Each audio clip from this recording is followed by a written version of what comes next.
মা মেয়েতে রেডি হয়ে কোথায় যাচ্ছি সবটাই কিন্তু তোমাদের সঙ্গে শেয়ার করব। হ্যালো বন্ধুরা, কেমন আছো তোমরা সবাই? আমি নিশু, আমার চ্যানেলে সবাইকে অনেক অনেক স্বাগত জানাই। তো দেখো, রেডি হয়ে যাচ্ছি কিন্তু আমরা রথের মেলায়। এর আগে গিয়েছিলাম সোজা রথে, আজকে কিন্তু উল্টো রথ। শুনেছি সোজা রথে গেলে নাকি উল্টো রথেও যেতে হয়। তো রেডি হয়ে বেরিয়ে পড়ছি সেই রথের উদ্দেশ্যে আমরা টাউনে যাওয়ার আগে কিন্তু আমাদের বাড়ির পাশে কলেজের মাঠে একটি ছোট্ট করে মেলা হয়, সেই মেলাটাও দেখে নিয়েছি।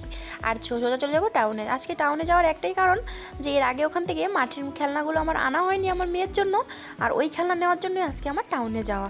মেয়ে খুব কান্নাকাটি করেছিল ওদিন যে আমাকে মাটির খেলনা কেন কিনে দাওনি। তো এদিকে দেখো, রথের দড়িটা টেনে সোজা চলে যাব ওই খেলনা খোঁজার উদ্দেশ্যে। তো খুঁজতে না খুঁজতে চোখে পড়েছে খেলনাগুলো। বেশি দেরি না করে কিন্তু প্রিন্সেসের জন্য নিয়ে নিয়েছি খেলনাগুলো। মেয়ে তো পেয়ে পুরো খুশি হয়ে গিয়েছে, ও কিন্তু কয়দিন ধরে খেলনাগুলোর জন্য বায়না করেছে। তো যাই হোক, মেয়ের মন খুশির আবদার পূরণ করতে পেরেছি। এবার চলে যাব ওর অন্য কোন খেলনা পছন্দ হয়েছে সেখানে। তো মেয়ে কিন্তু এখানে দেখো একটা বন্দুক পছন্দ করেছে, আর ওর বাবা ওকে নিয়ে দিয়েছে এই বন্দুকটা। আর ছোটোবেলায় মাটির খেলনাতে এত রান্না করেছি, সত্যিকার রান্নাগুলো আমরা রান্না করতাম।